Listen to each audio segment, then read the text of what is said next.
Bueno, primero que todo, ¿me escuchan bien? Todas las personas que están conectadas a esta hora con nosotros, por favor, me confirman. Sí, Juan Carlos. Se está escuchando bien, Juan Carlos. Se escucha bien. Vale, gracias.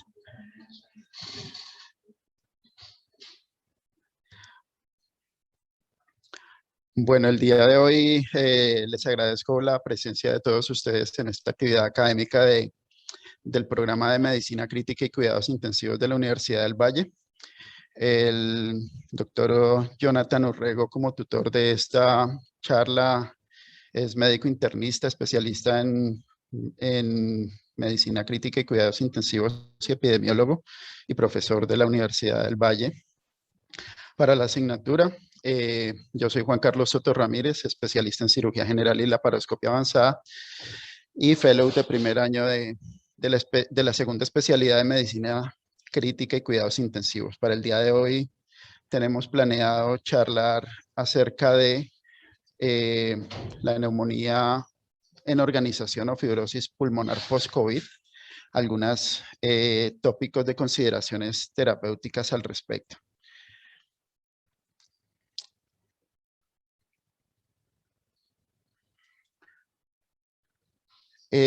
Haciendo un pequeño recuento histórico de la pandemia y de toda esta situación que estamos viviendo, quise traer esta frase. En aquellos días debía parecer un escenario espectral, desierta, con tiendas cerradas y plagadas de cadáveres. Bueno, pues esta no es una leyenda de un titular de alguno de los periódicos actuales de Europa o de este lado del mundo al respecto de la pandemia que estamos viviendo con el coronavirus.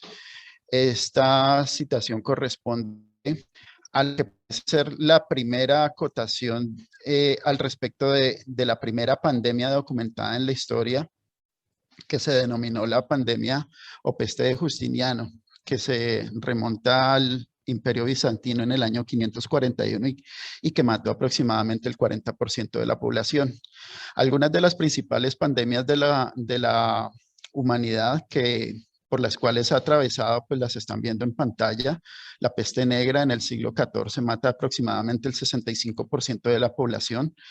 La viruela afecta a casi el 30% de la población en términos de mortalidad.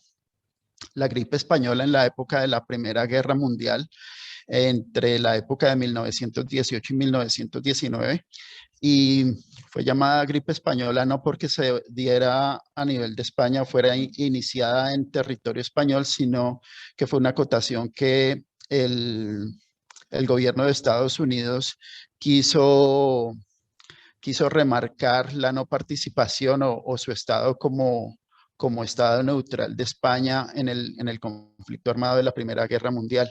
Se dice que pudo haber matado extraoficialmente a 100 millones de personas. La gripe asiática de Yunnan en China, de la influencia H2N2 de procedencia aviar, aparece en 1957, mientras que en el 68 la influenza H3N2 o gripe de Hong Kong se da en esa época. El virus de la inmunodeficiencia adquirido en 1981 se dice extraoficialmente que puede llevar una mortalidad cercana a los 25 millones de personas. Algunas otras epidemias no menos importantes que las ya mencionadas o que la actual. Tenemos la epidemia de SARS en 2002-2003, que fue una interacción dada por el murciélago, un animal que se llama chivieta, que consumen en esas latitudes, y el hombre, con una mortalidad del 9.5%. La gripe aviar de 2003 y 2004 en Hong Kong, y la epidemia de H1N1 o gripe porcina, denominada así por la Organización Mundial de la Salud, en 2009-2010, con una mortalidad que varió alrededor de entre los 150.000 a los 575.000 casos aproximadamente. Y finalmente la epidemia de MERS en Arabia Saudita, con una mortalidad del 30% por el año de 2012. finalmente las epidemias o los brotes de ébola en 2013, 2016 y 2018. Definitivamente en el proceso de desarrollo de la neumonía, tanto en neumonía viral, tanto en fase aguda como en fase un poco más crónica, tiene que ver mucho el papel de la llamada tormenta de citoquinas. Esto no es algo nuevo, no obedece a un interés particular en esta pandemia como tal. Ya esto venía siendo planteado desde las épocas de las pandemias de las epidemias de SARS y MERS. Y básicamente pues se trata de un concepto que deriva a partir de la lesión tisular, en donde hay un daño endotelial específico, claro al respecto, que genera una respuesta endotelial con un daño localizado, generando una respuesta inflamatoria a partir de bradiquinina, fibrina, fibrinopéptidos y activación del complemento a partir de una interacción de un agente externo frente a las células de la defensa, específicamente macrófagos y células cebadas o células o mastocitos. Y a partir de allí se da un proceso de reclutamiento, quimiotaxis, liberación de histaminas y prostaglandinas con activación y reclutamiento de todas las células del cuerpo al respecto. Y entonces tenemos que hay una afección a punto de partida de un agente externo en el cual se desencadenan todas estas actividades que acabo de mencionar y se da un proceso por medio del cual se empiezan a transmitir una serie de respuestas inflamatorias y de respuestas codificadas a los diferentes tipos celulares, y al mismo tiempo se da una respuesta negativa disregulada que es incapaz de controlar o de regular esta respuesta inflamatoria, y entonces se da todo el proceso de activación de prostaglandinas, leucotrienos, factor de necrosis tumoral, etcétera, junto con todas las opciones que durante esta pandemia se han estado tratando de habilitar para el manejo y tratamiento de la pandemia por coronavirus. Y a partir de allí se da una respuesta o un efecto inflamatorio sistémico agudo con una disfunción secundaria de órganos que posteriormente va a llevar a una falla orgánica múltiple o disfunción orgánica múltiple y finalmente llevar al fallecimiento. Toda esa respuesta disregulada tiene que ver un poco con la activación de todas las células efectoras T y todos esos subgrupos que tienen que ver con la respuesta inmune y con la función que cada una de ellas tiene en el proceso inflamatorio y en el proceso de respuesta a un agente externo. Y a partir de allí se da la producción celular de citoquinas, de quemoquinas, de toda la respuesta enzimática y toda la variación de interleuquinas, interferón y el reclutamiento posterior de todas las células objetivo para la respuesta inflamatoria. Y a partir de allí, pues lo que hemos estado viendo a través de todos estos 2 últimos largos años a los que nos hemos enfrentado con esta pandemia. Esta publicación de 2020 pretende dar un poco de orden lógico a la aparición o a la secuencia de hechos que se dan en el contexto del curso de la infección con respecto a la aparición de anticuerpos, con la idea de tratar de ofrecer un orden lógico o una clasificación lógica en términos de cronicidad, y que lo vamos a ver en una o dos diapositivas más adelante. El concepto de neumonía por organización no es un término nuevo, no obedece a un término que se haya acotado o tratado a propósito de esta pandemia. Se trata de un término que viene evolucionado en términos del comportamiento de la afección, en este caso de la neumonía organizativa, en el contexto de cómo se expresa en el tejido pulmonar. Y es algo que se ha tratado de contextualizar desde 1980.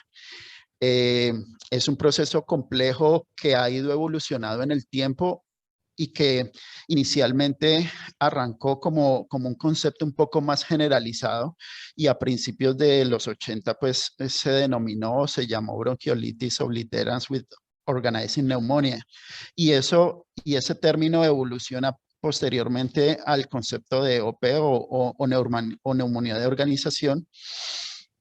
Y básicamente esa variabilidad en los términos generó pues en algún momento algún grado de confusión, pero la intención era básicamente dar un orden o una secuencia lógica de aparición de manifestaciones imagenológicas para este contexto. Entonces, las definiciones básicamente pasaban por la referencia al proceso de reparo del tejido pulmonar, que podía ser secundario a una lesión como tal, sea por drogas, por patógenos tóxicos, inhalados, colagenosis u otro tipo de enfermedades de este tipo, junto con otras de una presentación histológica diferente, como por ejemplo las vasculitis, el linfoma, el cáncer, las neumonías intersticiales o las neumonías eosinofílicas. Y al respecto de esto, pues hay algunas características en el tejido pulmonar que se pueden ver ya desde la apreciación escanográfica. Entonces, en esta imagen superior derecha que corresponde a la figura 4, corresponde a unas imágenes del tejido pulmonar características en una lesión por cáncer, por ejemplo.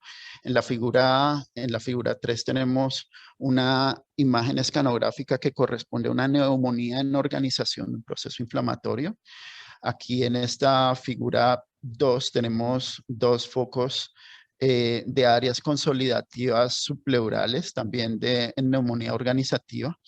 Y en esta otra figura tenemos la presentación de áreas múltiples subpleurales con afecciones perivasculares y peribronquiales. Y así se trata de estandarizar o de fijar el comportamiento de las lesiones. En esta figura 12, por ejemplo, tenemos la manifestación clínica de una persona afectada por tuberculosis. Esta imagen corresponde a los cambios pulmonares dados por el uso de amidarona. Este es un primer plano de una reconstrucción micronodular como consecuencia de la tuberculosis. Y esta imagen corresponde pues a cambios de broncograma aéreo y atelectasias en dos áreas diferentes del tejido pulmonar. Y ese proceso básicamente buscaba era tratar de dar una identificación común, por decirlo de alguna forma, de la representación de las imágenes en la escanografía. Entonces, con el advenimiento de la pandemia por coronavirus, viene el proceso de tratar de dar definiciones para contextualizar la cronología de la presentación de los signos y síntomas, y entonces aparece esta clasificación del UK National Institute of Care of Excellence, que clasifica la neumonía, básicamente la neumonía viral, en 3 fases, fase 1, 2 y 3, dependiendo del momento y el tiempo de los inicios de los signos y síntomas. Entonces, la fase aguda se hace referencia a un COVID agudo, cuyos síntomas se dan desde el día 0 hasta las 4 semanas posinicio. La fase 2 es el COVID sintomático en curso, cuyos síntomas pueden llevar alrededor de 4 semanas hasta 12 semanas, y la fase 3, que es a la que se hace referencia con el síndrome de post-COVID, son aquellos pacientes que presentan signos y síntomas nuevos mayores a 12 semanas. Y esto es importante, puesto que muchas veces en el argot del diario, en nuestro medio, escuchamos referencias a pacientes que están siendo afectados por un síndrome post-COVID, pero realmente no están cumpliendo las características de evolución que se pretende dar para una conceptualización adecuada de lo que se está pretendiendo dar a conocer. Y entonces, a partir del desarrollo de la pandemia, se empezaron a buscar una serie de alternativas para el tratamiento de la misma, con intenciones básicamente de impactar primero la mortalidad y posteriormente el curso clínico, que dependía básicamente de los tiempos de ventilación mecánica y respuesta a hospitalización frente al tiempo de estancia en la UCI. Entonces, vemos que históricamente uno de esos ítems ha sido definitivamente la intención del uso de esteroides en diferentes momentos de la enfermedad, pero también esto se ha visto a través de los últimos años. Las siguientes 3 diapositivas corresponden a la misma tabla de ese mismo estudio que les acababa de mostrar. Básicamente la tabla fue subdividida en tres diapositivas para facilitar la apreciación de algunos detalles que quiero que tengan en cuenta al momento de que al final de la charla, cuando se evalúen las alternativas que se tienen para el manejo y el tratamiento, miremos que hay informaciones un poco contradictorias, pero quisiera hacerles ver que, por ejemplo, hay datos desde principios del año 2000, estamos ya en 21 y ya veíamos que había datos desde 2003 que buscaban dar claridad al uso de esteroides con respecto a una afección pulmonar. Y vemos también que hay una gran variabilidad ya desde esa época, y eso se sigue manteniendo hasta el día de hoy, acerca de el tiempo por medio del cual esos esteroides debían ser ofrecidos. Lo otro que hay que tener en cuenta es que muchas veces se ofrecieron tratamientos complementarios al respecto de buscar soluciones, como lo comentaba hace unos segundos. Y finalmente, en los outcomes, vemos que hay resultados contradictorios, tanto en esta época como en la época actual. Vemos que muchos de estos estudios son retrospectivos, algunos son de un único centro, otros son multicéntricos, pero el punto de esto es que ya hacia 2020, en pleno auge de la pandemia, vemos que la intención de tratar estos pacientes que presentan afecciones un poco más evolucionadas en el tiempo y acudiendo a la clasificación del síndrome post-COVID, pues realmente sigue habiendo un área de tiempo que es oscura en cuanto a las definiciones de qué pacientes deben recibir la medicación, cuándo deben de recibir esa medicación, cuánto tiempo lo deben recibir. Y más aún, y lo veremos no solamente en esta tabla, sino en otro documento que les voy a presentar más adelante, en los que vamos a ver que hay una completa variabilidad en las dosis del uso de esteroides, que genera muchas incertidumbres al respecto de quiénes deben recibir los tratamientos con esteroides, en qué condiciones y por cuánto tiempo. Y eso hace que prácticamente al día de hoy no haya una posición estandarizada al respecto de eso, como ya lo vamos a mostrar en esta diapositiva. Pues quería hacerle resaltar pues que junto con este uso de esteroides vienen unas múltiples opciones de tratamiento, desde antivirales hasta uso de interferón, uso de tocilizumab, todos estos recursos que se han venido estudiando en los últimos meses y años a propósito de la pandemia, y vemos que se encuentran outcomes como por ejemplo que no hay beneficios documentados frente a otros en donde sí reportan reducción del riesgo de muerte, por ejemplo. O sea, hay una serie de outcomes que son contradictorios y a la larga no hay unos datos claros al respecto de si muchos de esos outcomes tienen que ver con la calidad de los estudios, con el número de de las muestras de esos estudios, las características que hayan tenido, pero pues si acudimos al proceso de investigación, pues los grandes estudios aleatorizados, pues en algún momento se hicieron o nacieron a punto de partida de los hallazgos de estudios pequeños como los que estamos tratando de mostrar en este momento. Y entonces vemos básicamente que a pesar de la variabilidad de las dosis y de los tiempos, junto con el acompañamiento de otros tratamientos, pues vemos que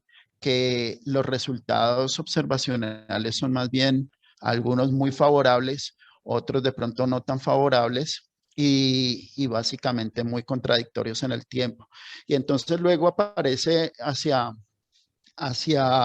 digamos, la primera mitad de este año del 2021, pues el recovery y el planteamiento que definitivamente es el que ha manejado o ha delineado el proceso del acompañamiento de esteroides en los pacientes con COVID, y básicamente es la terapéutica que estamos utilizando como protocolo del manejo de estos pacientes. Y entonces, al momento de mirar las biopsias transbronquiales y el comportamiento de la afección del tejido pulmonar, vemos que encontramos fases tempranas, intermedias y crónicas de los hallazgos histológicos a nivel pulmonar, y encontramos pues básicamente características diferentes desde el proceso de inflamación y afección local, junto con lesiones un poco más evolucionadas como esta, básicamente que son gránulos polipoides de procesos inflamatorios localizados, hasta áreas con secreciones fibrinoides de diferentes tipos, y finalmente lesiones ya organizadas de fibrosis, como se ve en este corte remarcado con la letra D.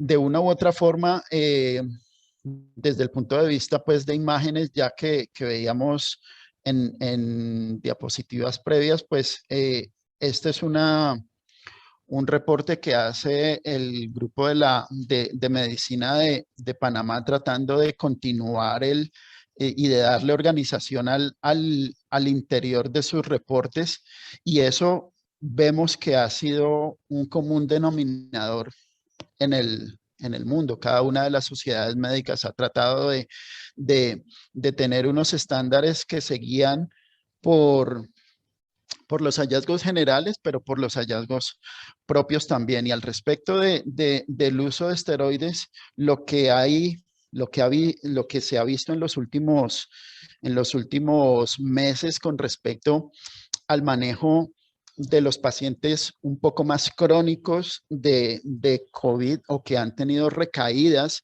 en términos de signos y síntomas respiratorios, básicamente hemos encontrado o se ha encontrado en la literatura es reportes de experiencias y reportes de casos, pero también en algunos de ellos han habido casos bastante contradictorios. En esta gráfica, por ejemplo, de un estudio de este reporte de 2 casos de 2021 sobre estas 4 imágenes que corresponden al panel A.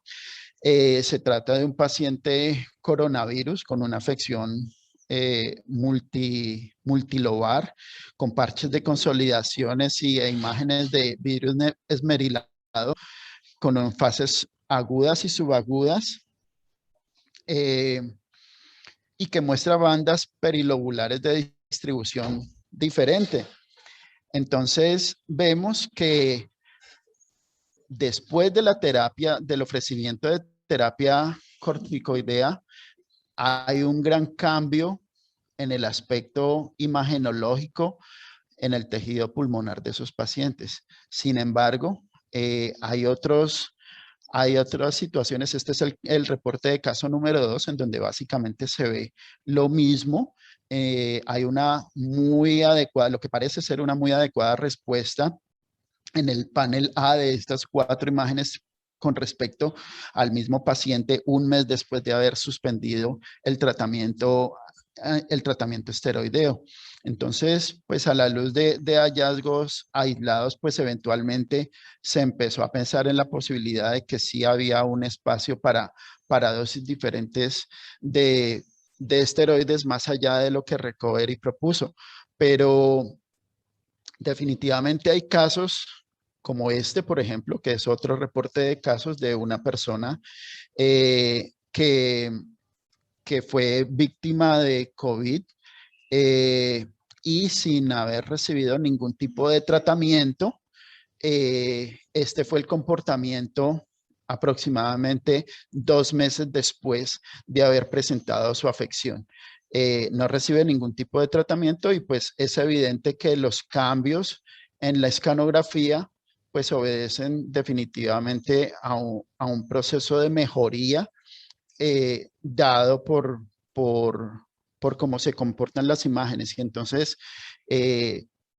pues empieza a haber espacio hacia la pregunta de si todos los pacientes que desarrollan signos y síntomas respiratorios después de las 4 o 8 semanas de haber sido afectados por una infección por COVID, deben ser tratados o no con esteroides, y sobre todo,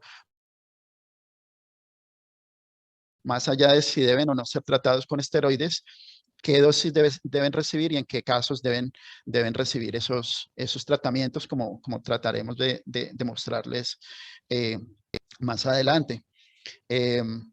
Este caso es un caso de una mujer que en los paneles nomenclados como A y C, pues se muestra una afección importante de su tejido pulmonar. Fue tratada en casa de forma ambulatoria y finalmente después en los paneles B y D se ve un proceso evolutivo de la misma persona con un estudio escanográfico posterior después de haber recibido un tratamiento con esteroides sistémicos, y pues podemos ver en términos generales que pareciera haber un cambio favorable en el comportamiento del proceso inflamatorio que esta persona en particular vivió.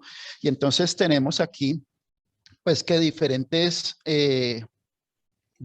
grupos han tratado de dar respuesta a esta pregunta y definir si debe haber un estándar específico de tratamiento para estas personas. Esta es una persona que previo a la pandemia era una persona que tenía una actividad física muy muy importante, se ejercitaba todos los días, muy fit, muy juicioso, pero después de la afección por coronavirus, esta persona queda supremamente inhabilitada, desacondicionada y llega a no poder ni siquiera hacer caminatas lentas más allá de 30 metros. Finalmente, esta persona hace tratamiento médico y tratamiento esteroideo y finalmente pues hay una evolución aparentemente importante y luego al momento en que se toma esta segunda escanografía, esta persona pues ya ha recuperado parte de su movilidad, parte de su individualidad y es una persona que para ese momento ya se podía hacer ejercicios hasta de 30 minutos. Y entonces, pues como veremos ahora en otro documento que les voy a mostrar que proviene de la Sociedad Médica Argentina, vemos que hay diferentes opciones en cuanto a digamos, las intenciones de tratamiento de cada uno de los grupos que ha tratado de manejar esta fase de la inflamación de cada uno de sus pacientes. Y pues acá tenemos básicamente las equivalencias de cada uno de los esteroides. Ese era el documento del cual les estaba hablando. Es un documento de la Sociedad Argentina que tuvo su última actualización ahora en abril de este año, o sea, estamos hablando de unos 4 meses atrás, en donde ellos trataban de estandarizar específicamente a quién se les debía ofrecer o no el tratamiento esteroideo.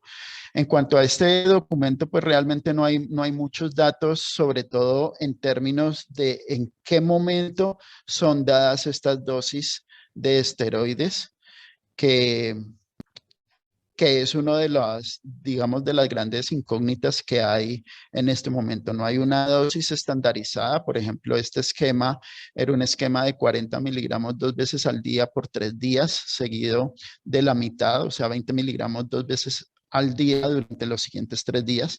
Tampoco vemos que hay una estandarización en cuanto al término de días, si las dosis deben ser altas o no, y si estos pacientes deben recibir algún otro tipo de tratamiento asociado. Entonces, en cuanto a los outcomes de estos estudios, pues queda en el aire la posibilidad de que no solamente el uso de esteroides con unas dosis variables tengan que estar influenciados posiblemente por otros tipos de tratamiento y eso sea lo que se están mostrando en estos estudios.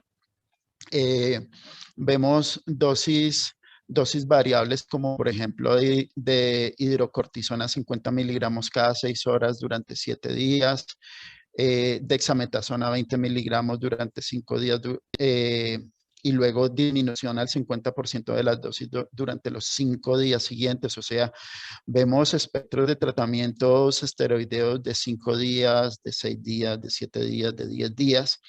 Y más adelante, pues les voy a mostrar casos en donde se hicieron, pues,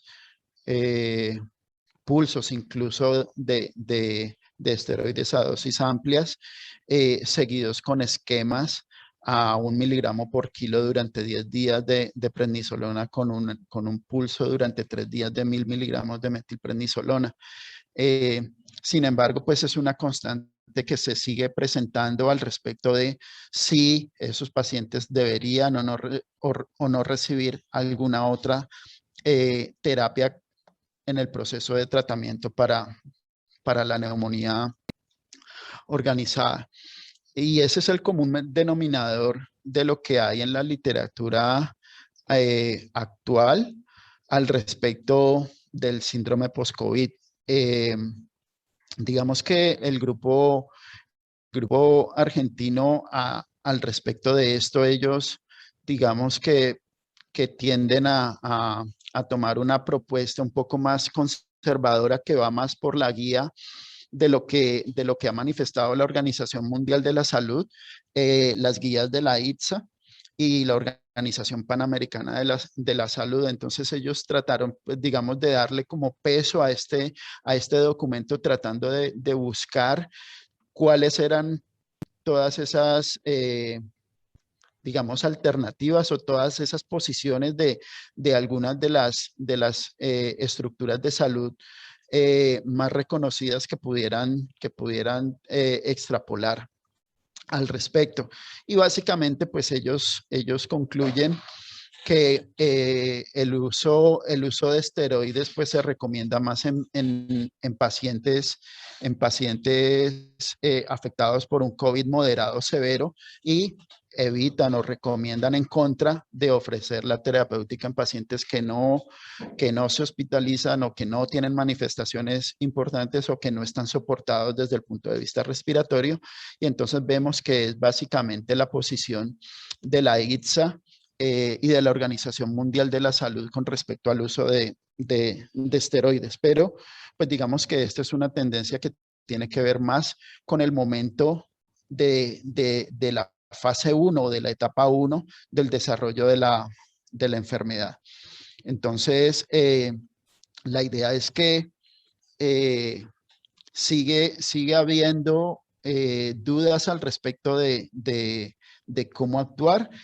Por ejemplo, es un estudio en el cual de un grupo médico iraní, en donde vemos que ellos dan dosis de 250 miligramos de esteroides de metilprednisolona durante 3 días en un grupo pequeño de pacientes afectados por coronavirus. Y pues inicialmente los outcomes que ellos obtienen son unos outcomes que pareciera son adecuados para el uso de los esteroides. Pero el punto de esto sigue siendo lo que he tratado de decirles durante todo el proceso de la charla, y es que realmente no hay una posición estandarizada de la comunidad científica al respecto.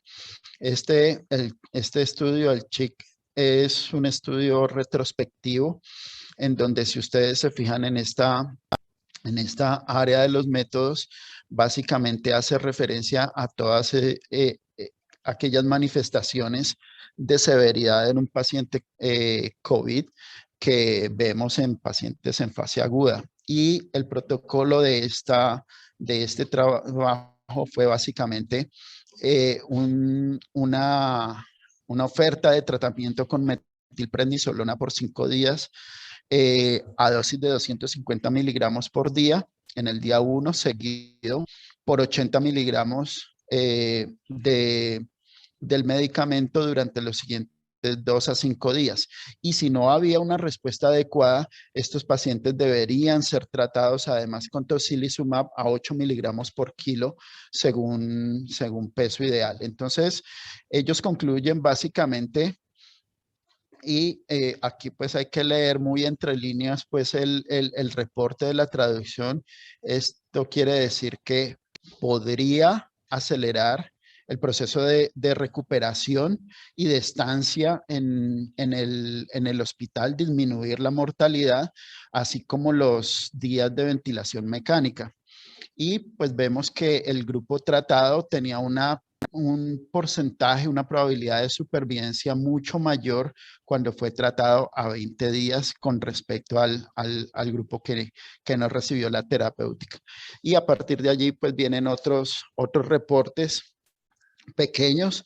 Si ustedes se han fijado en las fechas de todos estos reportes, son alrededor del transcurso del 2020, en momentos previos al reporte del recovery. Entonces, digamos que todavía esto está sujeto en ese momento a que no había una posición estándar única con respecto al uso del medicamento. Aquí, por ejemplo, se hizo una intervención durante 10 días de 20 miligramos de dexametasona durante los primeros 5 días, y luego una disminución del 50% de la dosis en los siguientes días hasta ser dado de alta o hasta ser sacado de la unidad de cuidado intensivo.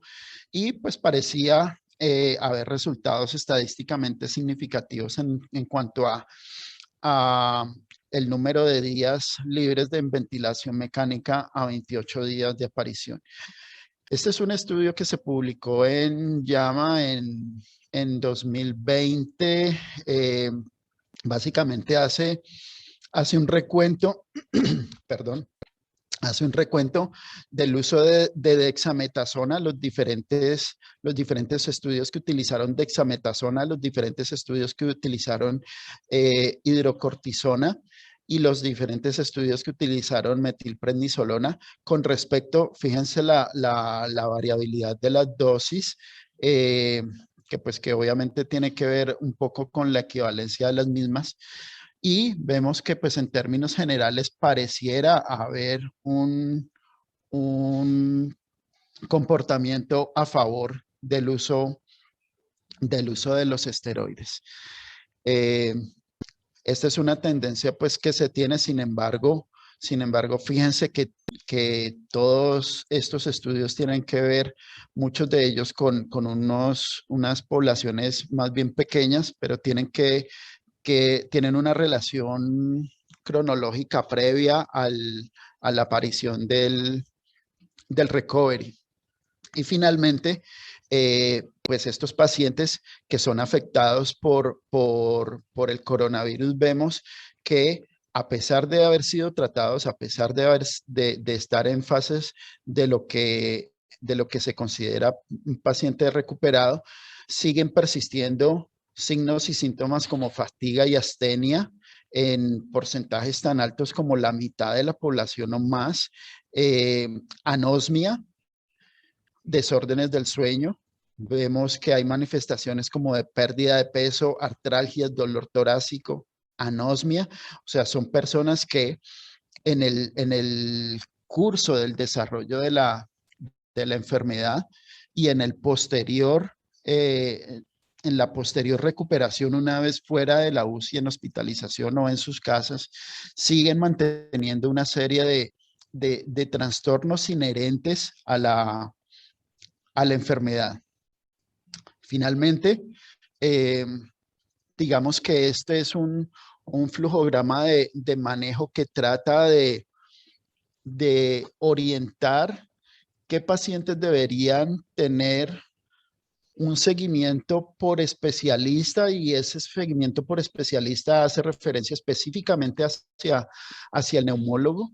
Y fíjense que acá este flujograma de manejo tiene que ver más con la evaluación de estos pacientes entre 4 a 12 semanas después de su afección primaria, y depende básicamente de estos ítems: la gravedad de la neumonía, el requerimiento de oxígeno al momento del alta hospitalaria, la persistencia de síntomas y signos respiratorios que veíamos en la tabla previa, y qué tanta afección mental y síndrome incluso postraumático estos pacientes desarrollaban. Y a partir de allí, de evaluar estos 3 ítems, se definía la necesidad de pruebas de función respiratoria junto con estudios de alta resolución tomográficos asociados a pruebas de funcionamiento pulmonar, con la intención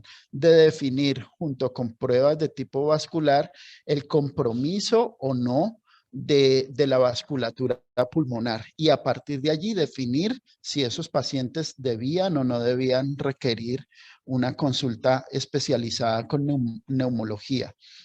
Actualmente estamos viendo que los grupos de neumología, ellos tienden a tener una consulta amplia, muy importante, de pacientes que se vieron afectados por la enfermedad y que siguen estando en ese proceso. Pero sin embargo, pues este flujograma de manejo, como ustedes ven, no clarifica si estos pacientes son candidatos o no candidatos a recibir terapia esteroidea, ni de qué dosis, ni por cuánto tiempo. Entonces, pues básicamente esto nos lleva a algunas conclusiones. Muchas de ellas no nos dan ninguna respuesta objetiva al respecto de la charla. Lo que hemos tenido es datos observacionales, digamos, de una interpretación muy particular, muy propia de cada grupo médico a lo largo del mundo. Y básicamente esas conclusiones van de la mano con esto que ustedes están viendo allí en esta diapositiva. Básicamente, hombres hipertensos con sobrepeso tienen más riesgos para el desarrollo de neumonía organizada. La Organización Mundial de la Salud recomienda el uso de esteroides en pacientes con desarrollo de infección por COVID moderado y severo. No se recomienda el uso de esteroides en pacientes afectados con una infección leve. No hay un consenso adecuado en la literatura acerca de la seguridad del uso de esteroides en pacientes con desarrollo de neumonía organizada. No hay consenso en la comunidad científica acerca de las dosis y del tiempo más adecuado para el tratamiento de la neumonía por organización. Y básicamente lo que queda es más dar un punto de una evaluación personal, individual, para ser un primer determinante para el ofrecimiento de tratamiento esteroideo sistémico.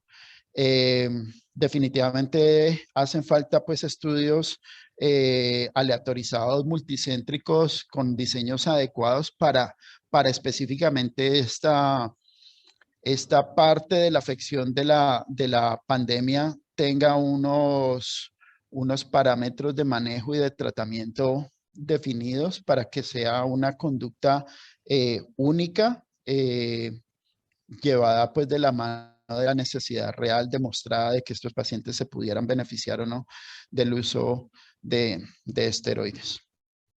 Eso es todo lo que les tenía para el día de hoy. Muchas gracias. Bueno, Juanca, buena revisión. O sea, en resumidas cuentas, no definimos nada, ¿no? Con esteroides. No, profe, no hay una posición al respecto de esto. La ITSA, si entramos a la página de la ITSA o vemos los reportes de la Organización Mundial de la Salud, definitivamente no hay una posición única adecuada sobre el uso de esteroides en pacientes crónicos. Tampoco hay, digamos, un momento evolutivo de la enfermedad o del desarrollo de síntomas después de la fase aguda por medio del cual se pueda decir qué pacientes son candidatos. Muchos de ellos, como ustedes vieron en los estudios, tienen estudios aislados de escanografías y a partir de allí pues se hacen estudios observacionales con dosis que varían muchísimo y que pues simplemente generan es más que seguridades, generan más bien incertidumbres al respecto. Incertidumbres, sí. Sí, muy pequeños, algunos estudios con población de muestra muy pequeña, ¿no? Sí. De pronto, Jonathan, que es tu tutor, nos va a hablar más sobre el tema de cómo ve el análisis de esos metaanálisis desde el punto de vista epidemiológico. Jonathan. Ya le voy a dar la palabra a Jonathan, profe. Más de epidemiología, de la evidencia que nos sacan esos metaanálisis. Bueno. ¿Y qué opina Jonathan desde el punto de vista de la realización de los mismos? ¿Cómo los ve en el contexto de una pandemia con un gran número de pacientes?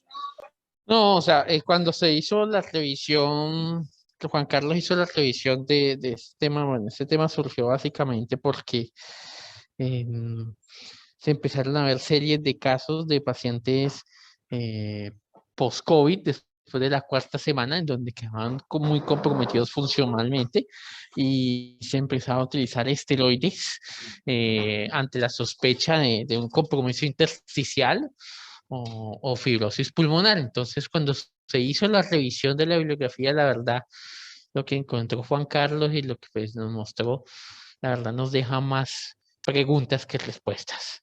Entonces, uno es el escenario de la evidencia que mostró Juan Carlos, en donde tal vez el escenario en donde los esteroides han mostrado algún tipo de beneficio es en la fase aguda, en la fase inflamatoria, en donde pues el recovery pues nos mostró de pronto tal vez desde el punto de vista metodológico la evidencia más sólida.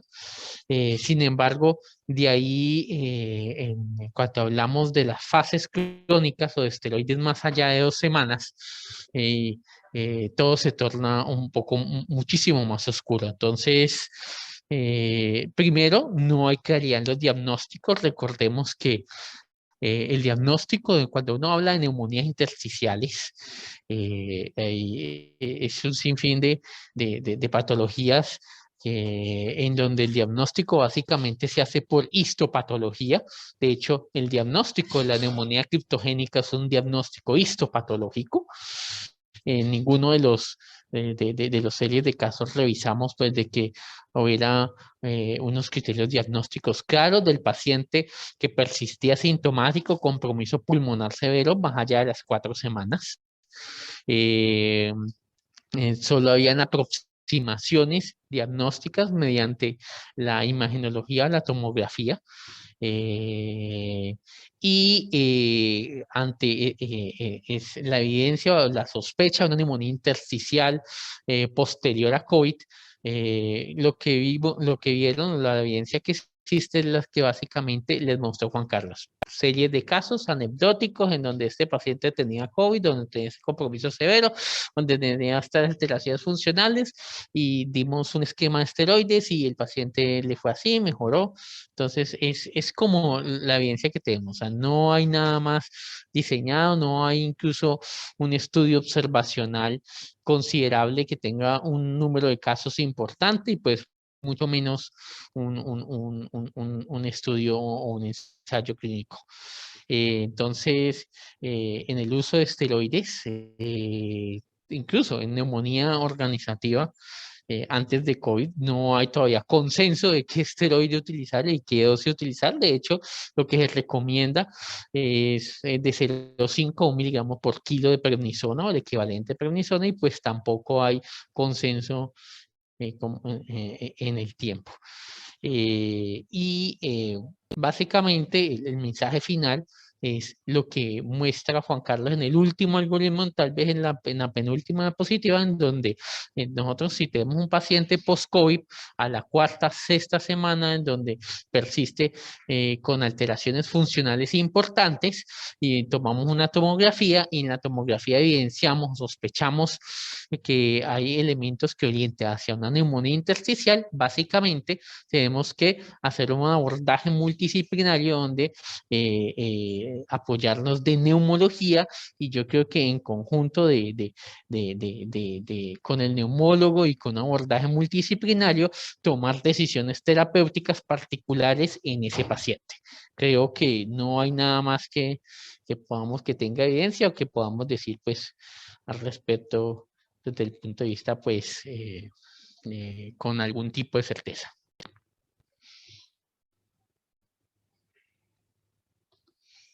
Listo, Jonathan, ¿no hay ahí en los profesores alguien más que quiera participar? Que están ahí en el salón.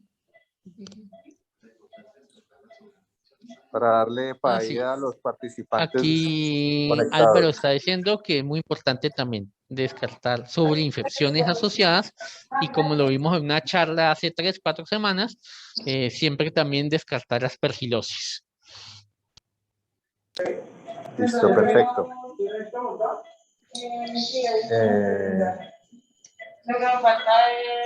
Listo. ¿René va a hablar? ¿Va a decir algo? No. Listo, entonces damos por terminada la reunión académica del día de hoy. Esperándolos el próximo jueves. Y esta noche vamos a tener tema de...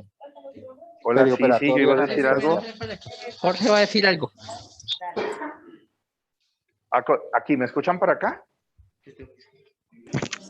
¿Sí? ¿Aló? Sí, ¿aló? Sí, ¿me escucha, profe? Sí, cuéntanos. Sí, listo, Doc. Una cosita que hay que aclarar aquí, y eso tiene que ver mucho con lo que Juan Carlos explicaba al principio, y es que no todos los pacientes graves hacen tormenta de citoquinas, ¿no? O sea, la tormenta de citoquinas no es tan frecuente en el COVID.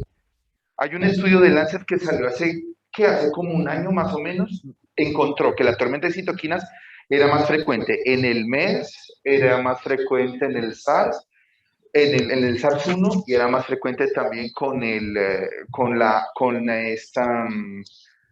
influenza, con H1N1. No es tan frecuente con esto. Ya que la tormenta de citoquinas lo que más se ha encontrado es que produce falla orgánica múltiple, ¿ya? Porque en la falla orgánica múltiple lo que se sintetiza más es interleuquina 1A, interleuquina 6, interleuquina 15. Acá lo que se sintetiza es otro tipo de interleuquinas, que son la interleuquina 1B. Esa interleuquina 1B es la que es estimulada por el COVID directamente al monocito, y el monocito es el que produce interleuquina 1B. Esa interleuquina 1B es la que produce el SDRA. O sea, aparentemente la terapia debería ser dirigida hacia la interleuquina 1B. Y esa es la base del estudio ESCAPE. Entonces, el estudio ESCAPE, ¿qué comparó? Tocilizumab, que es el agente al cual interfiere sobre la interleuquina 6 y sobre la anakinra, versus la anakinra, la cual interfiere sobre la interleuquina 1B. Entonces, ¿qué encontró? ¿Qué mejora? 58% en reducción del SOFA versus 33% en reducción del SOFA si uno se enfoca en el tratamiento de la interleuquina 1B. Entonces, muy seguramente, el manejo, como lo mostró ahorita el doctor Soto, es la mejora por parte de los medicamentos biológicos más que por el tratamiento por parte de los corticoides. Entonces, eso tendríamos que tener en cuenta. La interleuquina 1B es la que directamente es la que genera más producción de ferritina, ¿no? Entonces, es la que genera más ferritina y da un síndrome hemofagocítico, que sería evaluarlo con un H-score y se ve muy frecuente asociado a los casos de CDRA.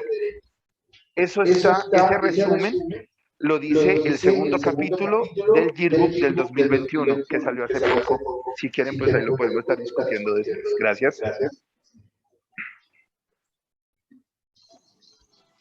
Listo, entonces así quedamos. El Yearbook. Nos vemos el próximo jueves. Gracias.